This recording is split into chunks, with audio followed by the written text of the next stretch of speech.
Hello friends, welcome to Tutelage Academy. आज के इस सेशन में मैं आपको SJVN में field officer and junior field officer HR की जो वैकेंसी आई है उसका फॉर्म फिलिंग प्रोसेस बताऊंगी स्टेप बाय स्टेप। तो आप ये वीडियो एंड तक देखें। इससे जुड़ी जो भी इंफॉर्मेशन होगी, कौन सी डिटेल्स आपको फिल करने, सब कुछ मैं यहाँ पे बताने वाली हूँ। तो चलिए स्टार्ट करते हैं। तो SJVN का जो वेबसाइट है वो है sjvn.nic.in। तो सबसे पहले आपको यहाँ विजिट करना है sjvn.nic.in और यहाँ पे आपको देखिए मेनू ऑप्शंस दिखेंगे, 3 जो लाइन है वहाँ पे आपको क्लिक करना है। तो जैसे ही आप क्लिक करते हैं तो वहाँ पे मेन्यू के ऑप्शंस आ जाएंगे, home, about us, our business. तो इसमें हमको करियर सेक्शन में जाना है। ठीक है, करियर सेक्शन में आप जाएंगे तो वहाँ पे सारे करंट जॉब जो भी एडवर्टीजमेंट आई हुई है वो आपको दिखेगी। अब हमारे काम की चीज़ जो है वो सबसे स्टार्टिंग में दिया हुआ है, recruitment of field officers, junior field officer, junior field engineers and officers on fix tenure basis. तो इसके ये डिटेल्स दिए हुए हैं, मैंने एडवर्टाइजमेंट के टाइम भी ये बताई थी। अब आपको अप्लाई ऑनलाइन करने के लिए ये वाला लिंक जो है अभी एक्टिव हो चुका है 4 तारीख से। तो इस पे आपको क्लिक करना है। जॉब डिटेल्स जानने हैं तो व्यू जॉब डिटेल्स के लिए, एडवर्टीजमेंट के लिए आपको इस पे क्लिक करना है। तो ऑनलाइन अप्लाई करने के लिए आपने ये लिंक क्लिक किया। अब ये लिंक को क्लिक करते ही यहाँ पे इम्पॉर्टेंट इंस्ट्रक्शंस आ जाएंगे। सारा कुछ इसमें दिया हुआ है, जनरल इंस्ट्रक्शन इन्होंने दिया हुआ है। फिर ऑनलाइन रजिस्ट्रेशन 4 अगस्त से स्टार्ट हुआ है, लास्ट डेट इज द 24 अगस्त। कैसे फॉर्म फिल करना, हाउ टू अप्लाई ये भी दिया है, कौन से डॉक्यूमेंट्स रिक्वायर्ड हैं, फ़ोटो अपलोड करनी है, सिग्नेचर अपलोड करनी है। ठीक है, तो ये सारा कुछ दिया। उसका स्पेसिफिकेशन दिया है कि कौन से फॉर्मेट में होना चाहिए, कितने साइज़ का होना चाहिए। और जैसे ही आप स्क्रीन के एंड में जाएंगे इसी पेज पे, इंस्ट्रक्शन वाले पेज पे, तो वहाँ आपको डिक्लेरेशन दिया हुआ है, उसको फर्स्ट ऑफ ऑल आपको एग्री करना है। that I have read and understood clearly all the above instructions और प्रोसीड टू रजिस्टर करना है। तो जब फॉर्म फिलिंग स्टार्ट कर रहे हैं तो सबसे पहले आपको रजिस्ट्रेशन करना है। तो आपको प्रोसीड टू रजिस्टर पे क्लिक करना है। अगर आप ऑलरेडी रजिस्टर्ड हैं और दोबारा लॉगिन कर रहे हैं, कोई फॉर्म डिटेल में आपने फिल नहीं किया है, कंप्लीट नहीं किया है फॉर्म, तो आप यहाँ पे जाके दोबारा लॉगिन करके अपने डिटेल्स कंप्लीट कर सकते हैं। फिलहाल के लिए हम फर्स्ट टाइम अभी जा रहे हैं, फॉर्म भरने जा रहे हैं, तो पहले हमें रजिस्ट्रेशन करना है। अब जैसे ही आप प्रोसीड टू रजिस्टर क्लिक करते हैं तो इंस्ट्रक्शन आएगा कि कौन से ब्राउज़र है जिसमें आप फॉर्म फिल कर सकते हैं और सपोर्टेड है। तो यहाँ पे देखिए, मोजिला फायरफॉक्स सपोर्ट करेगा, गूगल क्रोम में भी आप फॉर्म फिल कर सकते हैं और माइक्रोसॉफ्ट एज में भी फॉर्म फिल कर सकते हैं। These are supported browsers, right. यहाँ पे एक और चीज़ मैं क्लियर कर देती हूँ कि एडवर्टाइजमेंट अगर आप गूगल क्रोम में ओपन करेंगे ना तो अभी ओपन नहीं हो रहा है, वो आप इंटरनेट एक्सप्लोरर या फिर माइक्रोसॉफ्ट एज से ओपन करके पढ़ सकते हैं। तो इसको हमें क्लोज कर देना है इंस्ट्रक्शन पढ़ने के बाद। नेक्स्ट है, जैसे प्रोसीड टू रजिस्टर वाले पेज, आफ्टर इंस्ट्रक्शन क्लोजिंग ये आएगा, एक पेज आएगा रजिस्ट्रेशन पेज। तो यहाँ पे 2 इम्पॉर्टेंट नोट दिए हुए हैं कि रजिस्ट्रेशन सक्सेसफुल होते ही login ID and password will be shared on registered email ID. तो जो भी आप रजिस्ट्रेशन के टाइम ईमेल आईडी देंगे उस पर आपका रजिस्ट्रेशन डिटेल शेयर होगा। उसमें क्या होगा, लॉगिन आईडी होगा जिसे sequence number, application sequence number भी कहा जाता है, और पासवर्ड भी ये लोग शेयर करेंगे। और वो आपके आगे के रेफरेंस के लिए भी आपको वो मेल रखनी है। और कोई भी डिफ़िकल्टी होती है, कोई हेल्प डेस्क का इन्होंने ईमेल दे रखा है SJVN helpdesk@gmail.com, और साथ में यहाँ पे फ़ोन नंबर भी दिया है। तो आप 10 AM to 5 PM के बीच में कभी भी इन्हें कॉन्टैक्ट कर सकते हैं, ओनली ऑन वर्किंग डेज। ठीक है, तो ये आपने नोट कर लिया। नेक्स्ट हम रजिस्ट्रेशन करते हैं। तो रजिस्ट्रेशन पेज पे इन्होंने क्या क्या पूछा है, तो first of all post applied, कौन से पोस्ट के लिए आप फिल कर रहे हैं, ठीक है, ये सिलेक्ट करना है। देन पोस्ट कोड अपने आप आ जाएगा। फिर आपका candidate name, mobile number confirm करना है, ईमेल आईडी है, कंफर्म ईमेल आईडी, और यहाँ पे जो कैप्चा दिया है कोड डाल के सबमिट करेंगे। अब यहाँ ध्यान रखने वाली बात यह है कि मोबाइल नंबर और ईमेल आईडी वही होना चाहिए जो आपके अगले 1 साल तक एटलीस्ट एक्टिव रहे। ऐसा नहीं कि आपने अभी डाल दिया, बाद में वो नंबर आपका बंद हो गया या ईमेल आईडी वर्किंग नहीं है, तो आपको जो भी ये लोग कम्युनिकेशन भेजेंगे रिलेटेड टू एडमिट कार्ड या एग्जामिनेशन डिटेल, वो आपको शायद ना मिले। तो ये ध्यान रखना है यहाँ पे। अब सबमिट करते ही आपको ऑप्शन आएगा यहाँ पे The information once submitted cannot be modified. Click on OK if you have verified the information. तो रजिस्ट्रेशन करते टाइम मोबाइल नंबर और ईमेल आईडी सही डालनी है। अगर वो सही नहीं है तो आप यहाँ कैंसिल करके दोबारा उस पेज पे जा सकते हैं, क्योंकि एक बार आपने डिटेल सबमिट कर दिया तो मॉडिफाई करने का ऑप्शन आपको नहीं मिलेगा। और अगर ओके है आपकी इन्फॉर्मेशन तो ओके करके आपको आगे बढ़ना है। नेक्स्ट इज रजिस्ट्रेशन आपने कर दिया तो जो विंडो ओपन होगा उसमें आपके डिटेल्स आ जाएंगे, application sequence number, your name, कौन से पोस्ट के लिए अप्लाई किया। तो यहाँ पे फील्ड ऑफिसर ह्यूमन रिसोर्स के लिए मैं करूँगी, जिसका जो पोस्ट है कितना 15 पोस्ट है आई थिंक, और 10 पोस्ट है। एंड देन मोबाइल नंबर और ईमेल आईडी जो आपने डाला था वो यहाँ दिखेगा। ठीक है, अब इस स्क्रीन से आपको पहले लॉग आउट होना है। तो लॉग आउट होने के लिए यहाँ पे एक ऑप्शन है टॉप राइट स्क्रीन में, वहाँ लॉग आउट होइए और दोबारा लॉगिन का ऑप्शन आएगा। तो लॉग आउट करने के बाद कैंडिडेट लॉगिन का पेज आएगा। तो जो यूज़र आईडी और पासवर्ड शेयर किया है आपके ईमेल आईडी पे, वो यूज़र आईडी से आपको, यूज़र आईडी को एप्लीकेशन सीक्वेंस नंबर भी कहा है इन्होंने, तो यूज़र आईडी और पासवर्ड डाल के यहाँ पे लॉगिन करना है। इनकेस बाद में आप अपना पासवर्ड भूल जाते हैं तो आपके पास ऑप्शन भी है फॉरगॉट या फिर चेंज पासवर्ड करने के लिए। और अभी इन्होंने जो पासवर्ड दिया है वो न्यूमेरिक दिया है, तो वो बाद में याद शायद नहीं रहेगा, तो आप अपने अकॉर्डिंग पासवर्ड चेंज भी कर सकते हैं। ठीक है, अब हमने लॉगिन कर लिया है। लॉगिन करते ही हमारे जो पेज हमारा ओपन होगा, टॉप राइट कॉर्नर में click here to fill application form and log out का ऑप्शन है। तो अभी हमें फॉर्म फिल करना है, तो हम इस वाले ऑप्शन को क्लिक करेंगे, click here to fill application form. Then again इनके इंस्ट्रक्शंस आ गए कि कहाँ पे क्या है, कौन से ब्राउज़र में ये सपोर्ट करेगा। तो ये 3 ब्राउज़र्स है जिनमें एप्लीकेशन फॉर्म सपोर्ट कर रहा है। और जो एस्टेरिक्स मार्क्स है, रेड एस्टेरिक्स मार्क्स, वो फील्ड्स मैंडेटरी है, तो वो आपको फिल करना ज़रूरी है, इन्होंने ये बता दिया है। और कौन से इन्फॉर्मेशन आपको पूछे गए एप्लीकेशन फॉर्म में, eligibility details, personal details, qualification details and declaration, and then close. तो क्लोज दिस बॉक्स। क्लोज करने के बाद सबसे पहले हमारा एलिजिबिलिटी डिटेल जो इन्होंने बोला वो विंडो खुलेगा। एलिजिबिलिटी डिटेल्स में देखिए क्या क्या आ रहा है। By default application sequence number आ जाएगा, पोस्ट अप्लाइड, पोस्ट कोड, आपको जेंडर डालना है, एग्जामिनेशन सेंटर चॉइस 2 डालने हैं। तो फील्ड ऑफिसर के लिए दिल्ली, शिमला, चंडीगढ़ और देहरादून है, इनमें से 2 आपको सेंटर चॉइस डालना है जो आपके एड्रेस से नियरेस्ट हो। कैटेगरी डालनी है, SC ST PWD candidates are exempted. ठीक है, फॉर फी पेमेंट। तो आपको यहाँ पे अपनी कैटेगरी डालनी है।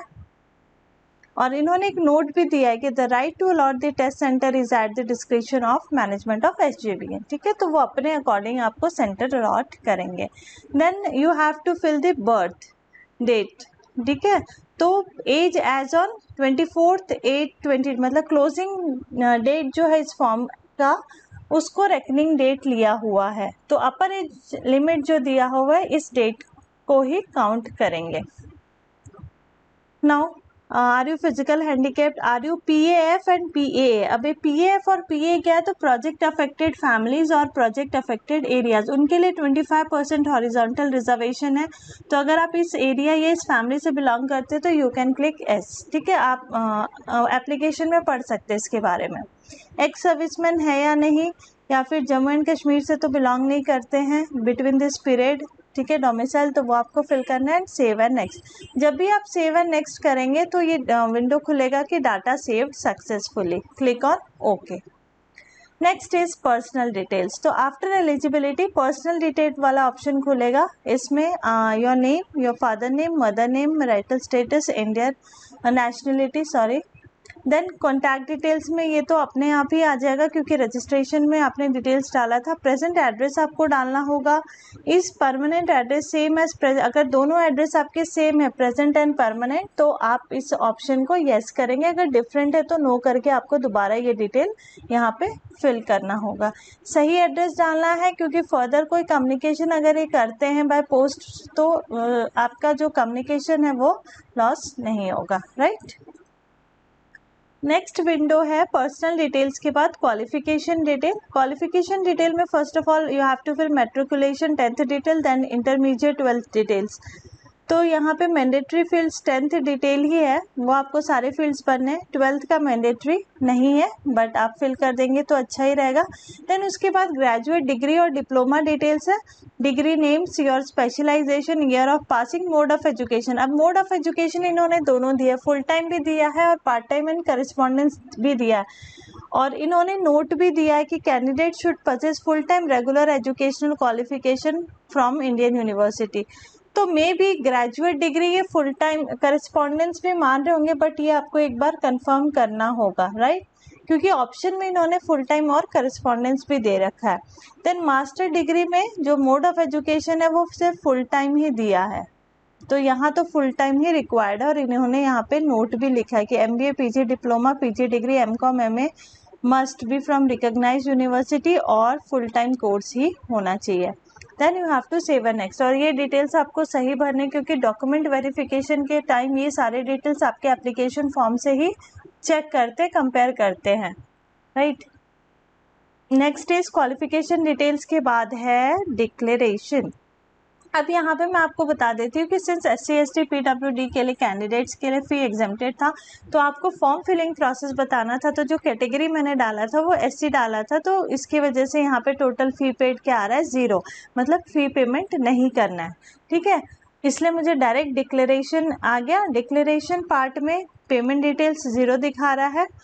अब वही अगर कोई कैंडिडेट अनरिजर्व्ड या EWC, EWS और OBC से बिलोंग करते तो उनको आफ्टर दिस डिक्लेरेशन उनको फी पेमेंट वाले पेज पे लेकर यहाँ से जाएंगे, तो वहाँ पे आपको फी पेमेंट करना है, date is online via bill desk, ठीक है।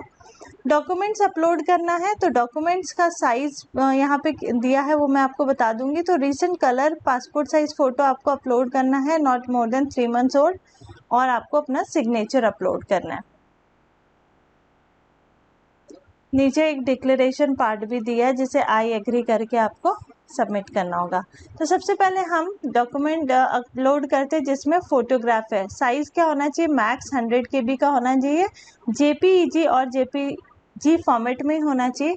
तो यहाँ पे ब्राउज़ ऑप्शन आएगा, सबसे पहले आप इधर का मत देखिए, ये वाला ऑप्शन आपके पास आएगा, आपको ब्राउज़ करना है। ब्राउज़ करने के बाद आप अपने जहाँ से फॉर्म भर रहे हैं, लैपटॉप से, मॉनिटर जिससे भी भर रहे हैं, वहाँ से आपको पिक अपलोड करनी है और इसे क्लोज़ कर देना है। नेक्स्ट आपको यहाँ पे जाना होगा सिग्नेचर अपलोड पे। सिग्नेचर अपलोड पे जाएंगे तो ये ऐसे विंडो खुलेगा, ब्राउज़ करना है, फाइल यहाँ पे ड्रॉप करनी है और फ़ोटो अपलोड हो जाएगा। मैक्सिमम 100 KB होना चाहिए, JPEG एंड JPG फॉर्मेट में। तो आपने सिग्नेचर अपलोड कर दिया है, तो सिग्नेचर अपलोड आपने कर दिया तो ऐसे स्क्रीन दिखेगी, ठीक है। और इसे भी आपको क्लोज करना है, ऐसे मैसेज आना चाहिए कि आपका फाइल अपलोड हो गया है। नेक्स्ट डिक्लेरेशन जो था सेम पेज में, वहाँ पे आपको एक कोड डालना है जस्ट एज इट, और आपको एग्री करना है। आई एग्री करने के बाद 2 ऑप्शंस है, आप प्रीव्यू करके देख सकते हैं अपना एप्लीकेशन फॉर्म की जो आपने इन्फॉर्मेशन भरा वो सारे डिटेल्स भर दिए हैं और करेक्ट है डिटेल्स। और अगर कंफर्म है आप तो डायरेक्ट आप सबमिट कर सकते हैं। जब आप प्रीव्यू करेंगे तो आपके फॉर्म ऐसे खुलेगा, ठीक है। एप्लीकेशन पूरा आ जाएगा, जो भी डिटेल्स आपसे पूछा गया था, eligibility, personal details and qualification, and यहाँ छोटा सा एक ओके का बटन है, तो इसको ध्यान दीजिएगा, नहीं तो आप पेज पे ढूंढेंगे कि इस पेज को क्लोज अप कैसे करें। तो ओके दिया हुआ है सबसे नीचे में, उसको आप क्लिक करेंगे तो दोबारा आप इस पेज पे ही चले जाएंगे। और जैसे ही आप इसको सबमिट करते हैं, आपकी डिटेल सही है, आप सबमिट करते हैं तो ऑप्शन आएगा कि are you sure to want to submit, ठीक है। तो यहाँ पे आप ओके कर दीजिए। ओके करते ही एक आपका एप्लीकेशन फॉर्म आ जाएगा, लेकिन उससे पहले ध्यान देनी है आपको प्राइवेसी नोटिस। ये एक नया चीज़ मैंने देखा कि एक प्राइवेसी नोटिस आती है। यहाँ पे इन्होंने कहा कि जो भी हम आपके डिटेल्स मांग रहे हैं इस फॉर्म को फिल करते वक्त, जैसे कि परमानेंट एड्रेस हो गया, marital status, mother father, application date of birth, जो भी इन्होंने डिटेल्स मांगे हैं और भी है यहाँ पे, आप यहाँ से स्क्रॉल कर सकते हैं। तो वो एज़ पर फॉर्म की रिक्वायरमेंट है, फिर मोबाइल नंबर मांगा है, ईमेल आईडी मांगी है, तो वो कम्युनिकेशन करेंगे फॉर एसएमएस के थ्रू करेंगे, ईमेल के थ्रू करेंगे, तो इस पर्पज़ से मांगा है। तो ये प्राइवेसी नोटिस इन्होंने यहाँ पे दे दिए। तो आप एग्री करना चाहते हो तो एग्री कर सकते हैं और डायरेक्ट क्लोज भी कर सकते हैं। एग्री करते ही आपका एप्लीकेशन फॉर्म आपके सामने आ जाएगा, पूरा खुल जाएगा और ये आएगा your application form has submitted successfully, right. Application form खुलते ही आप चेक कर लीजिए और उसको आपको सेव करके रखना है फॉर फ्यूचर रेफरेंस। और कैसे सेव करेंगे, तो प्रिंट का ऑप्शन दिया है टॉप राइट कॉर्नर में, लॉग आउट के साइड में। प्रिंट करेंगे तो वहाँ पे सेव एज पीडीएफ का ऑप्शन आता है, या आप किसी कैफ़े से भर रहे हैं, घर में प्रिंटर है तो डायरेक्ट आप प्रिंट भी लेके हार्ड कॉपी रख सकते हैं। वैसे आजकल सब कुछ ऑनलाइन ही होता है, तो आप इस फॉर्म को सेव कर लीजिए अपने पास और यहाँ से आप लॉग आउट कर दीजिए। तो ये लास्ट पेज ही था, ये मतलब लास्ट प्रोसेस ही था। जिनको फ़ी पेमेंट करना है तो वो आफ्टर दिस डिक्लेरेशन आपका जो फ़ी पेमेंट का पेज होगा वो ओपन हो जाएगा। तो जो भी इम्पॉर्टेंट चीज़ें थी मैंने इसमें बता दी है। कहीं पे भी आपको लगता है कोई क्वेरी हो तो आप कमेंट सेक्शन में अपनी क्वेरी डाल के पूछ सकते हैं। और लास्ट डेट 24 अगस्त है, लेकिन लास्ट डेट का वेट नहीं करना है, क्योंकि लास्ट टाइम में बहुत बिज़ी हो जाता है ब्राउज़र, सब लोग फॉर्म भरते हैं तो कई बार फॉर्म भी भर नहीं पाते हैं बिज़ी होने की वजह से। और सबसे इम्पॉर्टेंट बात मैं यहाँ पे बोलना चाहूँगी कि जो आपकी कंपटीशन है वो फॉर्म फिलिंग से स्टार्ट हो जाती है। फॉर्म में कोई भी गलती होगी तो वो रिजेक्ट हो सकता है और आगे के प्रोसेस के लिए आप एलिजिबल नहीं होंगे। तो फॉर्म बहुत ध्यान से भरना है। सबसे पहले आपको अपनी एलिजिबिलिटी चेक करनी है, सारे डिटेल्स अपने पास रखने। आपको पता चल गया कि कौन सी चीज़ों की रिक्वायरमेंट है फॉर्म भरते टाइम, तो सारा कुछ आपको पहले रेडी रखना है। फ़ोटो, सिग्नेचर सब कुछ स्कैन करके आपको अपने सिस्टम में रखना है या पेन ड्राइव में रखिए, ताकि फॉर्म आप बहुत जल्दी से भर सकें। डिले करेंगे फॉर्म में वो टाइम आउट सेशन हो जाएगा, इसलिए वन गो में आपको एप्लीकेशन बहुत अच्छे से सही तरीके से भरना है with correct details. Best of luck, thank you for watching this video.